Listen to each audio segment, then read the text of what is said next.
I'm Ron Gallagher at Maximum Velocity Physical Therapy, and you're listening to HYPERSPEED Radio. You don't have to live in pain, whether you're running, swimming, playing a team sport, or just everyday fitness.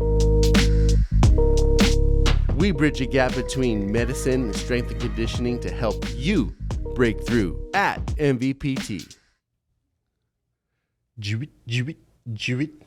What's up, everybody? Welcome to HYPERSPEED Radio. This is Ron Gallagher coming at you live from Las Vegas, Maximum Velocity. And today I'm super excited to have a patient with me today, which I don't think I've done yet. And it's really based on my Instagram reel that went kind of viral. I have, at the time of shooting this, a little over 2 million views. And basically, I kicked the Cold Plunge Bros Hornet's Nest. And I was doing an evaluation right when that was going live. And a lot of the things that Rodrigo was saying was basically all the conversations that I was having with these people around the world about cold plunge and about inflammation and about how people recover. And one of the terms that I used in the post is over recovery, and people were losing their minds because they'd never heard that concept. I've had to actually shed a lot of the things that I thought were going on in my career and learn from different people, and a multidisciplinary approach has led me to this place. And the concept of over recovery has been quite prominent in my practice now for probably the last few years as I take care of some really high level people. And one of the ways that I'm trained is called Maitland, the Maitland approach to physical therapy. It's essentially an Australian approach of orthopedic and manual therapy. And the way that they set up their evaluation is really essential in how you properly identify what's going on with somebody. So what I want to do is explain Rodrigo's case in a way that is essentially the way that it goes down inside my brain as I do the evaluation, because the evaluation is the most important visit of every patient's stay in the clinic. Because if we can't identify the right tissue generating the symptoms in the first session, then it's going to take longer for this person to get better.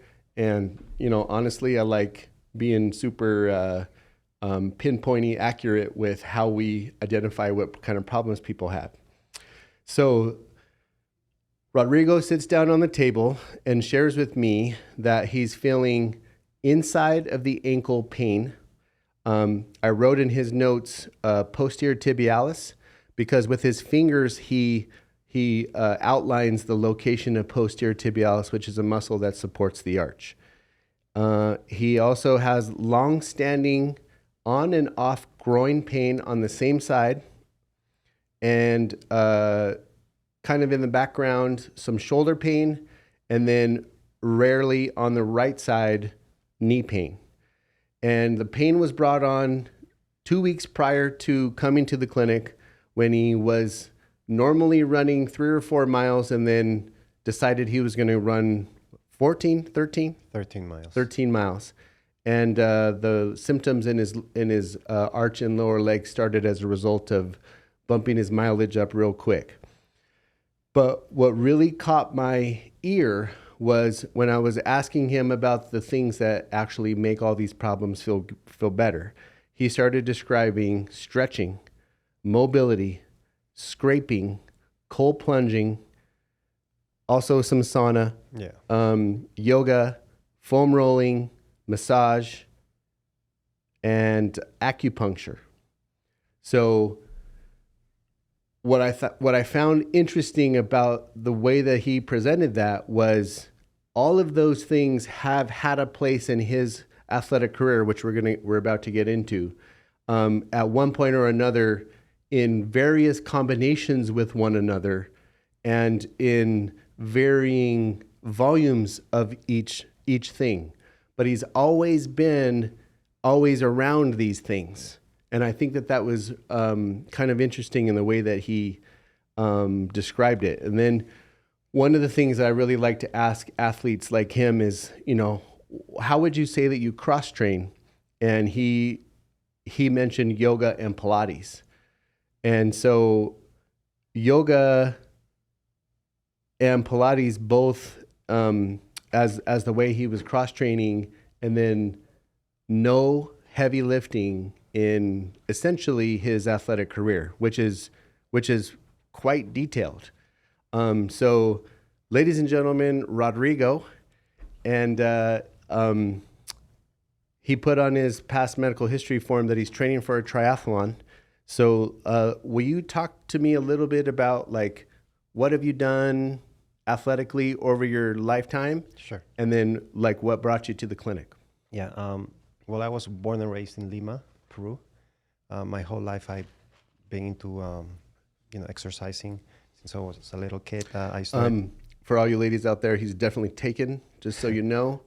But he is Adonis. He has a phenomenal body. Every time he leaves the clinic, all the women are like, "Wah!" I started swimming when I was 3 years old. I swam my whole life through my teens. Swam competitively. When he says competitively, I think he's being humble. It's actually at the national level. Yeah. And then I moved to the U.S. And then I went to college. I stopped swimming in my early 20s. He stopped swimming at the Division I level when he came to America. Yeah. Yeah. And then I fell back in love with swimming in my late 20s when I moved to Las Vegas. And then I started training. You were a butterflier? Mostly, I was a breaststroker. Some I am. Mostly that. Swimming has been on and off, like kind of like a love-hate relationship lately. Yeah. I enjoy it more. I think the triathletes out there kind of resonate with that. It can be quite lonely and it's tedious, cold and tedious. Yes. Yeah. Especially when you do it every day as a kid and for hours, and then sometimes twice a day, and But now that I'm older, I enjoy it more. One thing I don't know that we talked about, what was the dryland program like growing up? Very, very small. It wasn't like, I wasn't like, with super high level quality coaching. We will do some like running. Really, we never liked running. Yeah. And then we'll do a little bit of weights, but it was very basic. Got it. Nothing like super, well executed, I will say. It was just, as I got old, now that I'm old, I really understand how important it is to, especially for young athletes, to like, do strength training for any type of sports, because it just sets you apart. But I was doing very little. Right. And I would say that that's new. That's a new concept for you. Yeah. Yeah. Yeah. So what brought him to the clinic is he's training for a half iron, your first half iron. Yes. And it's Oceanside. Oceanside, yeah. Yeah. Which is when? April. In 6th. April. And I did Oceanside. Good luck on the bike. Oceanside has 3 huge climbs that are really fun to ride your bike on. They're on the base of Camp Pendleton. Yeah. But the run is awesome. It's on the boardwalk. It's fairly flat, a couple pitchy parts, but you'll be fine. But he also likes to play pickleball. Yes. And he plays pickleball at a really competitive high level. I'm competitive. I don't know if I play with a lot of guys who play D1 college tennis, so they are very good. Very humble, this guy. But I try to like keep up with them. But I have been playing maybe for almost a year, and it's the funny thing is that people think that pickleball is not so aggressive on your body, but it's really hard on your knees and your hips. Yeah, for sure. I rolled my ankles a couple times. I'm getting tons of injured athletes from pickleball, so I'm definitely picking that up. That it's not as low level as people think it is in the outset. You can make it that if you're in your 70s. For sure. But for sure. if you move fast, you're gonna at some point you're gonna injure yourself. So let's stop and talk about a couple of really key concepts as a clinician that I'm thinking about as he's telling me all about his past history, what he's done, what his symptoms are. And the first thing that I think about is a concept called work capacity. So work capacity is the body's ability to tolerate stress. And if we look at a long storied history of competitive swimming, his connective tissue properties and the work capacity of these connective tissue properties as a swimmer tend to be lower. What that means is when he's in the water with basically no gravity and all the buoyancy, his connective tissue properties are actually softer. And if he jumps out of the pool and tries to run, he's basically slamming his connective tissue from soft to try to be as stiff and robust as possible in order to tolerate the ground reaction force of running. So I always share with patients that somewhere between 2 and 6 times your body weight is the level of ground reaction force that our connective tissue has to be able to withstand. And this is a guy who has a laundry list of recovery tools that have all been shown to lower work capacity. And then he uses mobility and low-level strengthening as a way of cross-training. At what point is he reaching the levels of ground reaction force necessary to run? It's only when he runs, which is why I think he was often injured as he would try to cross-train into running. And then consequently, he hated running. I mean, if it doesn't feel comfortable and it doesn't nourish us, we tend to feel that and it becomes a chore. So talk about that. I know you have some history with that. So I just never really have been into running. I will run like randomly, maybe 2-3 miles when the weather is nice during the summer. Just maybe like a couple times a month. But because I signed up for the Ironman, for the half Ironman, right around Christmas time, I told myself I have to start running. So I started doing 5-6 miles a couple times a week. And then one of my son's coaches, who is actually a track and field coach, told me, you got to bump up your mileage at least once a week. You got to do a long run. So I was like, okay, well, mind over matter. I'm going to do it because I have, I'm pretty disciplined. So I said, okay, I'm going to run maybe 12 miles once a week. So for a couple of weeks, I did like 5-6 miles. And then I bumped it up to 13 miles one Sunday. Right. And it was hard, but I did it. I was able to finish it. Right. And then I start having some symptoms like my foot, my ankle. Right. And then that's a few weeks later I came to you and right. So as a running specialist PT, what I heard him say was, I didn't have the weekly miles and the long run miles to tolerate 12 miles. He also didn't have the strength base to put himself in the volume to be able to tolerate the long run. So when I did his evaluation, we found him to be extremely unstable, which means his hip stabilizer muscles couldn't control the position of his femur, and his hip and knee mechanics are not as good as they could be. And what happens when we do that is it forces your arch to collapse. And posterior tibialis's job is to hold the arch up. So if his hip and knee position isn't adequate and he's abnormally loading his arch, then he's asking these tendons to do more work than he should. And he literally never squatted anything heavy. And so building some hip stability, giving him adequate hip oriented squat, and then cleaning up his deadlift because he had a early knee bend with his deadlift. We were able to get him far more stable, far stronger, and basically over the course of 3 weeks, maybe, I don't know, four to 6 sessions or so, we were able to remove all of the anti-inflammatory behavior. I wanted him to stop doing all of those things and give him his connective tissue a chance to actually adjust to the load and get more stiff, more robust. And if the connective tissue properties can rise up to the occasion on the ground reaction force of running, now all of a sudden he's able to run with no pain. Yeah. So talk to me about the last week or so of running. Yeah, so I have been feeling pretty good. No pain, which is great, and I'm always like waiting for it, which is, I'm like, in the back of my head is like, if I run 7 miles, am I going to have pain? Right. And I run, a few days ago, I ran actually 9 miles and I felt good.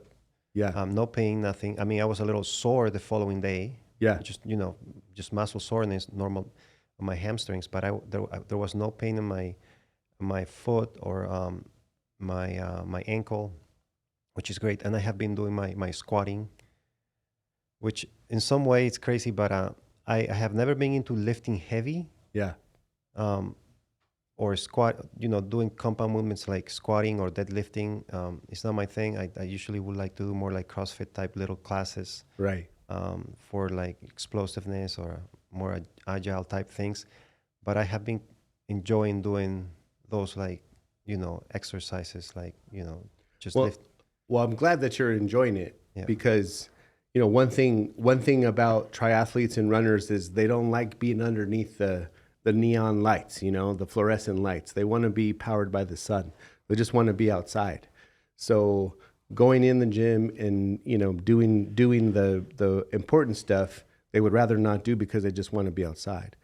What I hope for athletes like you, who I've seen your case literally thousands of times, is the investment of the 1 time a week, maybe twice a week, to get underneath a heavy bar makes the rest of the week go so much better that you start to love that piece because when you're out there running and it's not around the corner that you're going to have pain, that you can run faster, you can run further, you can recover much better when you have connective tissue properties that can tolerate the stress of the sport you're trying to do.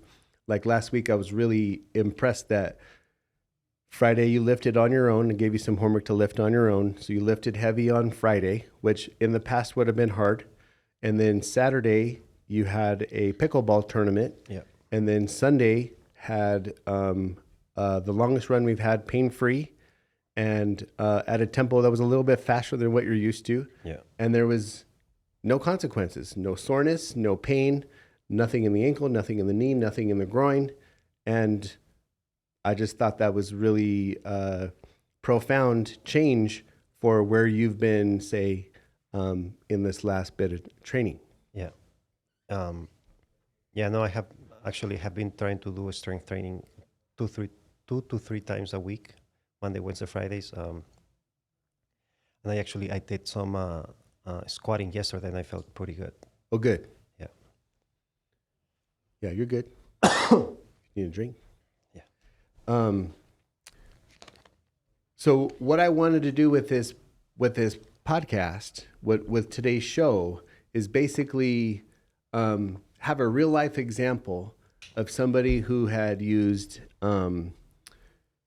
stretching, mobility, and when I did his evaluation, he had way more than normal range of motion, and he would scrape himself. He would also use cold plunge and sauna. So he would use cold and ice, foam roll regularly, massage when he got in trouble, acupuncture when he got in trouble.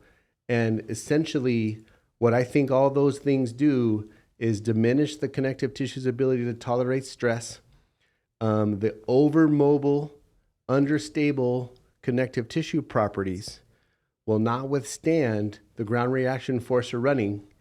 And by getting him stable, teaching him to control his hip and his knee over his ankle, and basically protecting his arch using his hip, getting the whole system, once it's stable, get the whole system to be stronger. The stronger he is, the better his work capacity is, the better he can tolerate the ground reaction force of running. I would call that correcting the root problem. I would call that physical therapy 3.0. And the 2.0 approach would be make the inflammatory process feel better with dry needles or electricity or ultrasound. He would leave feeling better, but he wouldn't be able to tolerate the ground reaction force of running if we don't correct the body's ability to tolerate stress. And I think that's the most important message for today. So if it was up to me and Rodrigo's training, what I would want him to do is to touch, would be to periodize his strength program over the course of his half iron program. In the first third, 2 heavy lifting days, which is really hard and taxing and tiring with no anti-inflammatory behavior, so that we can teach his body how to tolerate inflammation. We can teach him to recover, to concentrate on nutrition and sleep as his primary recovery mode. And then in the second third of his training, basically go down to 1 time a week on the strength and use the rest of the time to concentrate on swimming, biking, and running. And still no anti-inflammatory behavior whatsoever, and teach him to use the swimming as a recovery tool, an easy run as a recovery tool, to basically shuttle inflammation himself and to use his body to do that, some active recovery. And then in the last phase, if he loves it, if he feels like it makes him more confident, I would use some anti-inflammatory behavior there to be the most minimum I possibly could. So if he said, "Oh, I just want a cold plunge, or I just want a sauna, or I could just use a massage," we would go for it then. But as soon as the race is over, we would stop any more anti-inflammatory behavior. And that way, we can minimize the cumulative effects of the anti-inflammatory behavior. We can teach his body to be more resilient, more robust, give him the connective tissue properties to tolerate the stress of the activities he's trying to do. And I found over the years of working with elite triathletes and elite runners at a division Olympic level that over stable, over strong, under with all their inflammatory behavior minimum, they don't get sore and they don't get injured, and they're able to put in a good amount of work and they race faster. So there's performance in teaching your body how to tolerate inflammation and giving the body the ability to recover on its own, and stop asking for something else to do the recovery for you. Any thoughts on that? Yeah, I mean, I will definitely agree with the fact that I have done a lot of things, trying to do many things that they are supposedly good for you, and in some way, I still am 50-50 with it. But I do 100% will agree with you that definitely doing the strength training it's so necessary. Like, that wasn't like my priority, and now I put that number 1. The other little things, maybe, like I really, really like doing sauna. Like, I really like the heat. Of your list, that's the one I'm least likely to change for you. Yeah, the other ones, mostly because I don't think it has any effect. But if it makes your brain feel better and it helps you be more confident, I would never take that away, because I don't think there's an adverse physiological effect, as opposed to the cold, or as opposed to dry needles, or as opposed to, stretching. Like, those things would definitely make you worse, in my opinion. So the sauna is the least of my worries of that list. Okay, great. But yeah, the definitely the strength training is very important. I mean, it worked somehow. I mean, I was doubtful if it was going to, but I mean, I came with an open mind to like give it a try, and I'm glad that within a few weeks, somehow my body started feeling fine. Yeah. And I'm able to perform. Yeah.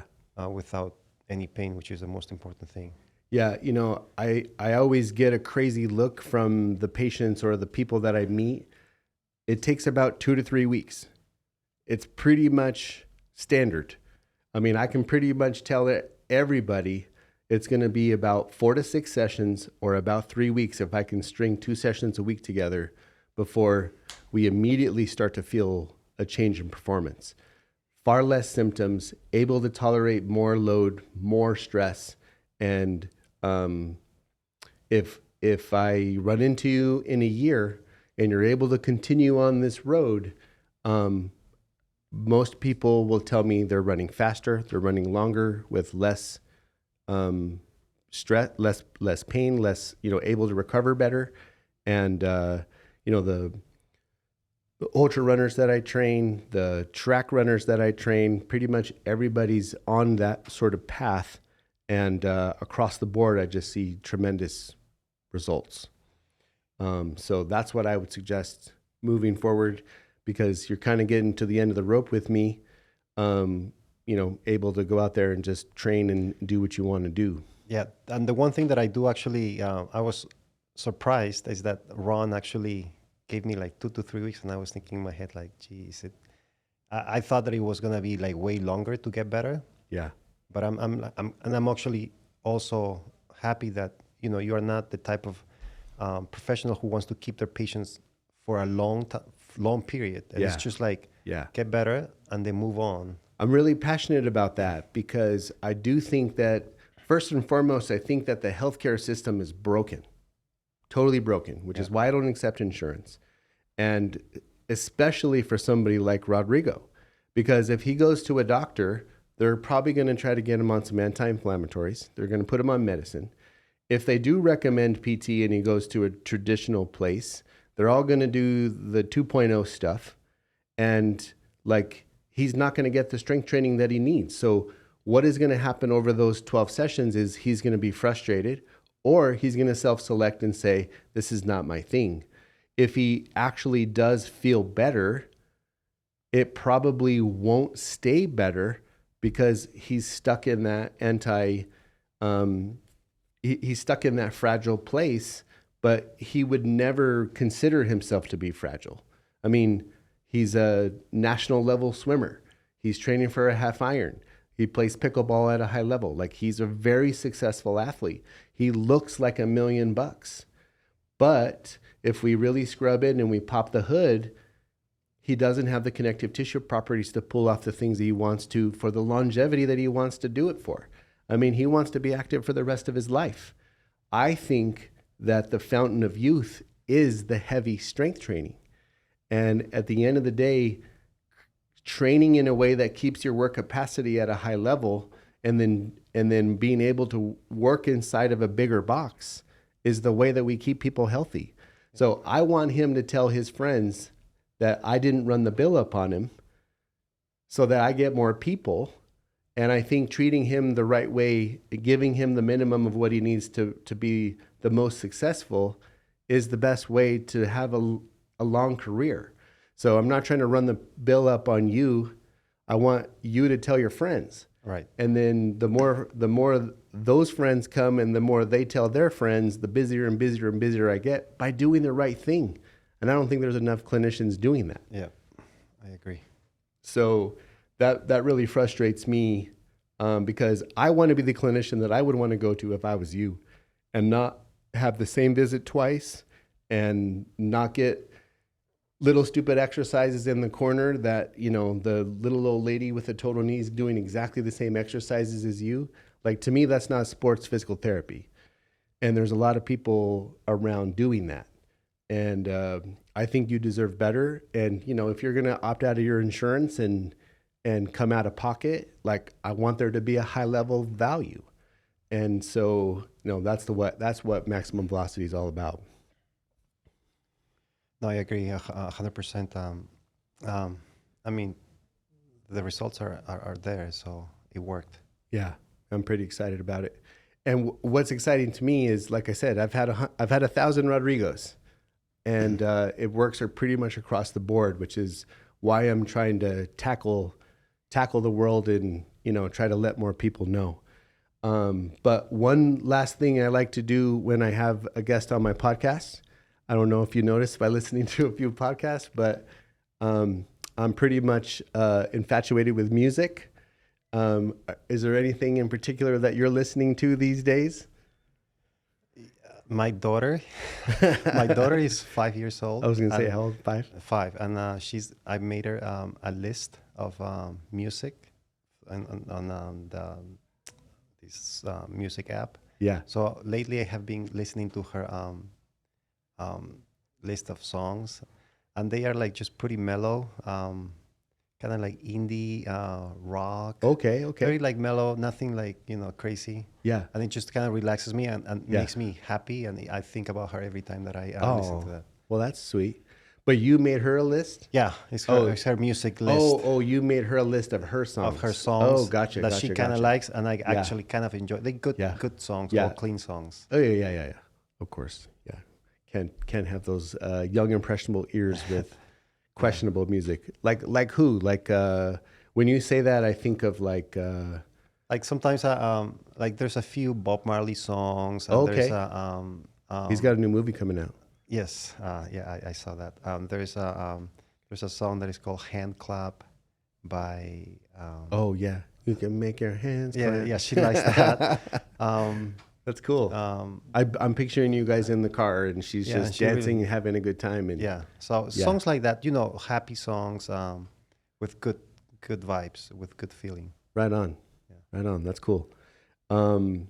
There's a new Cage the Elephant single out called Happy. Is it Happy Pill? I think. It's really really good. So I've been pretty much infatuated with the new Cage the Elephant. I hope they drop a new album soon. Do you have anything else you'd like to add? No, I'm just in general, like just the importance of strength training that has really like helped me out quite a bit. And I tend to tell all my friends that they have many friends who are active Yeah. and they always have some type of injury. And I Yeah. always tell them, look, you just have to like do a little bit of strength training a couple Perfect. times a week. And I Perfect. think that will make a difference in your, Totally. whatever you want to do. Couldn't sum it up better. But thanks for coming on my show. I appreciate you letting me dissect you in front of the world. Yeah, no He problem. wasn't really doing anything wrong. He was just doing what everybody told him he needs to do, and then listening to what felt good. I think you had a nose for what was feeling good, and it took you to a lot of different places. And I think there's not enough athletes out there who know how to properly cross train, and then how does the cross training set them up for proper training in the sport that they're trying to do. And when their body's in a good place and the biomechanics of the activity that they're doing are in a good place, and the way that they're programming the training that they're doing, if that's in a good place, the combination of those three things is how the athlete is able to train at a high level and not be injured and recover the best. So with that being said, show me those claws. Rawr. They normally do the sticky paws thing. Maybe you don't have that. Yeah, so that's all for today.